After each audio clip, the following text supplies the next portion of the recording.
Ladies and gentlemen, good afternoon.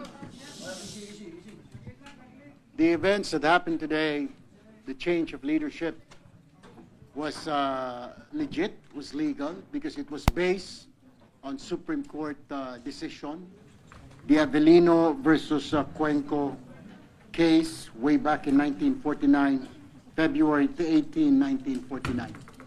And there was also a precedent in 2017 when Senator Franklin Loan was the Senate President.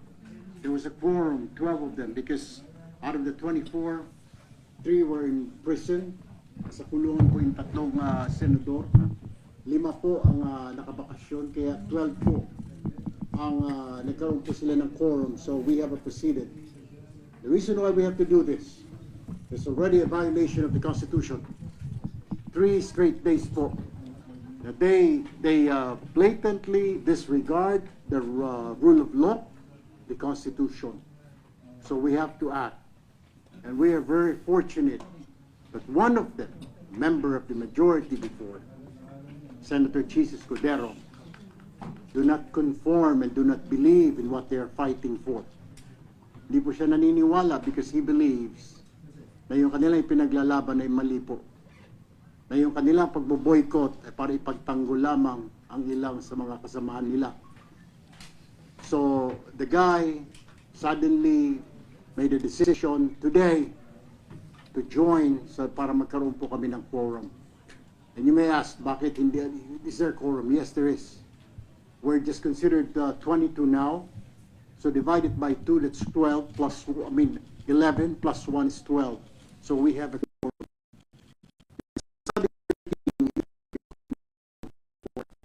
Dalawa po sa amin, yung isa nagtatago, yung isa nakakulong. So we only have, ang bilang po ay 22. So divided by 2, yung sabi po na majority, para makuha majority, divided by 2, it was 11 plus 1, and that was Chis Escudero nga po, arriving today. So na-break po yung impasse when Senator Escudero showed up today, because na sinasabi niya po sa amin, he doesn't believe anymore on what they're fighting for. Number 2, there will be a Blue Ribbon Committee hearing on Monday. We are just moving the scheduled date from tomorrow to prepare all members. Matter of fact, I declare and I manifested that all members of the Senate, be in the majority and the new minority now, they are all members of the Blue Ribbon Committee para wala pong masabi na ika nga may hocus-pocus. Now, pertaining to those invited resource persons, hindi po ako sang-ayon because we have to review these people. May sasabihin po ba talaga?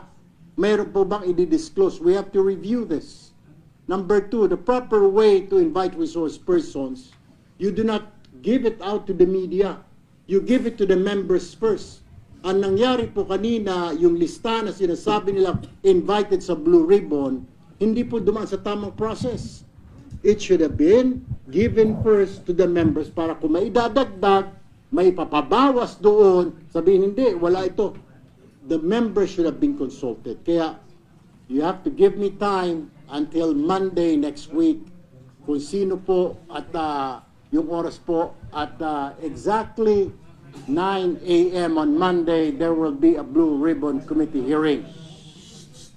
Thank you. Sir, question. Kung majority na po kayo, sir, bakit po acting SP? Why not SP? Because it's 13. It's in the law. Kailangan mo 13. We don't have 13. So, but then we can elect the pro tempore because it doesn't say 13. Senate President. So, Senator Cayetano is still the Senate President. Because we don't have 13. It's against the law naman, di ba? We only have 12. So, well, he will be a virtual Senate President.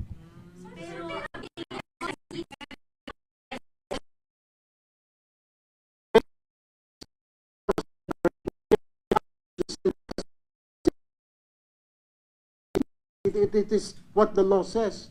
You have to have 13. We don't. We only have 12. No, Senate pro tempore. Sir, acting president, acting Senate, but he's the presiding officer from now on. So, kay hindi pumasok Senator Cayetano, it will be Senator Win who will be presiding from now on. But are you expecting, sir, na eventually magiging Senate President dahil may liliban pa ba from the majority? Kung may lilipat pa, kung may mahimasmasan ngayon ng mga kasamahan nila, and I still urge, we're still open, doon po sa mga members po ng majority, please join us. We will accept you with open arms. Let's work together for the nation, not for ourselves, not for the political parties, not for certain individuals, but for the entire country. Let's work together. We will accept you. We will embrace you. Sir, kung hindi nakaka-30 nananatili pa rin Senate President ngayon si Senator Alan. Say again? Well, right here in Rule 4 of the Senate, Section 5, it says, a pro tempore may act as acting president. Acting Senate President. Acting Senate President, ang pro tempore. Sir, did you know paano Sir, po kumuusap kay naging... Senator Cheese para sumama po sa grupo. Oh, well, Senator Mix. And then, actually, yesterday pa he's not very happy anymore. Then, we really thought na yesterday he would join us, but he did not. He was thinking it over, consulting his family, his friends. And then, kanina morning, he said he will attend. But we didn't expect it. Kasi kahapon he said he'll come, but he did not. So, kanina, we were surprised when he joined us, when he arrived. Paano po nag-effect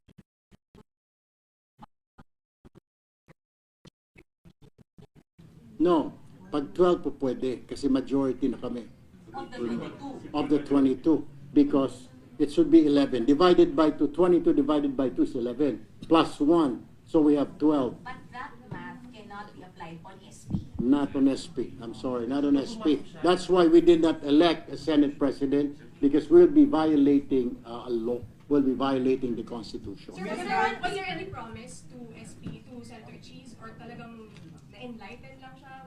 He was enlightened. I mean, kaya nga po, niyakap tayo kanina, we were surprised because Sen Mix was already, we asked Sen Mix kanina, meron bang ikang kapalit, may sinasabi niya, wala naman. But nothing. Sir, kailan na sigurado na dadating si Senator Cheese? There was none. Kanina, nung nag-caucus kami ng 1 o'clock, wala pa eh. Kasi yesterday said na he will join, but they did not. Well, so yung mga bandang alas 3 na sa session hall kayo, were you losing hope na dadating siya? I was already preparing what to tell you guys na pag hindi na naman sila sumipot. Na I will say na bahala na ang taong bayan. And gano'n po katotoo, sir? Gano'n katotoo na? Sir Lee, may nagsasabi, nilakad ng palasyo yung pagpunta rito ni Senator Cheese. Wala namang kapalit. I mean, bakit yung number 2? Bakit makikialam ang palasyo? Bakit ma'am nakikialam? I mean, this is a Senate. I mean, we're another branch of government, di ba? Sen, what will happen pag nag-reservice si Bato? Then, pag dumating siya, it's okay. I mean, we will welcome him. But that would make the senators 23, not 22. Ano po mangyayari sa Well, we already declared it. Kung susipot siya. Sir, Sino to na maging- clarify, Kung susipot siya. Sir, to clarify, right now we have a Senate President and an acting Senate President. Ano po yung difference and limits ng mga functions and roles nila? Actually, vacant yung Senate President. I mean, because may acting na tayo, di ba? There's an acting President. Si Sen Win, in his capacity as pro tempore, until a new Senate President is elected. And the only way that we can elect is we will have 13. Otherwise, we cannot elect a new Senate President. So we will be, the Senate pro tempore will be the acting Senate President. But if SP Alan, sir, if SP Alan arrives on Monday, he will preside. Definitely. And not Sen Win. He will preside. Because he remains to be the SP. Yes, he will preside. Can we say na hindi stable pa yung kasalukuyan ng majority? I think it's already stable because 12 kami, 10 lang sila. Pero yung President, Senate President, hindi pa rin sila. Yeah, yung Senate President, yes. But what can he do? I mean, he might be a virtual president dahil majority na kami, di ba? 12 to 10. Senator Marcoleta yung kanyang blue ribbon. How will you assert your blue ribbon? And that's illegal na po, yung kanyang tomorrow. We have already instructed the Senate, the OSAA, the Senate Sergeant at Arms, the Senate Secretary. Sir, sabi niya, All seats vacant na po, di ba? We declared it. So, illegal na po yung gagawin niya because there's already a new Blue Ribbon Chairman. Sir, kung matutuloy tomorrow, wag daw kukurap dahil may mga minority na pwede daw hong madawit doon sa flood control anomalies. Ay, doon. Kung sabi na, sana tinignan niya muna yung kagrupo niya. Ilan doon ang sabit. Sir, sorry, ang grupo niyo po ang tawag ay majority na. Of course. Majority block na. Yes. Because the new majority, there's 12 of us. Majority. There's 12 of us. outside. And then, another thing. Did you hear Senator Cheese abstain? Hindi naman ah. So he did not abstain. Doon sa mga, when we said, when Senator Wynn said na declare all committee, seats vacant, except for the Senate presidency. Senator, paano pag magpumilit na maghiling bukas yung Blue Ribbon Committee under Senator Cayetano or I don't know how they will do that because there's already instruction to the Senate Sergeant at Arms. Na, ano po There's a yung new instruction, sir? Sergeant at Arms. Ano yung instruction, sir? They will not be. And then there will be, we're contacting now the House of Representatives that this is the Senate new majority. And even Malacanang, there's already communication. We're just waiting for the reply. Even the guests, hindi po papapasukin tomorrow. For instance, if the 18 ex-Marines surface, Because it's invalid already. This is already a press conference, right? I'm telling you, I'm the new Blue Ribbon Committee chair because there's a new Senate majority. Yung sinasabi po nila sila Senator Marcoleta, hindi na po sila majority, nasa minority. They only have 10. Na kung gusto mo pumunta ng mga Marines, magmerienda, pameriendahin na lang dyan. Sir, Meron naman. Invited sila on Monday, sir? Yung mga Marines na yun, or yung ibang guest sana bukas, invited ba sila on Monday? Sino ang We invited will sa review upon consultation with the new members. Like I said, everybody is a member of the Blue Ribbon. sorry sir, Kasama po si Senator Marcoleta, kasama po si kung gusto niya pa ang ex-officio Senate President Cayetano. Sir, They're all invited. Sir, sabi nila SP Alan, all of this is para hindi matuloy yung hearing nila on the flood control anomaly. Meron na ngayon Monday, di ba? Pero hindi, yung kanila, yung for tomorrow dapat. Are you denying that allegation? Yeah, of course. Because, number one, okay, subcommittee, dapat i-constitute ang subcommittee upon the instruction of the chairman of the committee. Sino ba yung chairman nun? Si Senator Pia Cayetano. Number two, yung mga invitations, hindi man lang dumaan, kahit naman lang sa minority leader. Ang minority leader is the ex-officio of the Blue Ribbon. Wala, hindi siya binigyan ng copy. Mabuti pa ang media meron. So, that's another violation of the rules of the Senate. Dapat ba yung mga resource persons, ang bigyan mo yung mga member ng committee para mapag-aralan nila, para we can formulate questions, anong itatanong ko dito? Not the media, because the media cannot ask them questions. Not the bloggers. So wala kayong hinahagan doon sa katotohanan daw? No, of course, we will look yung mga, we will still invite those people, some of those, pero we will have to review yung list nila. Hindi yung kung sino sila, wala na pakundangan. May mga pangalan ako na hindi ko nakilala, hindi naman contractor. Sino ba yung mga yun? Nakita ko may mga 18 Marines na yun. So we will have to consult, of course, the members until Friday. Sir, sino lang magiging Magkakaroon na kayo may elect ng USP pag may lumipat na po sa inyo? Say again?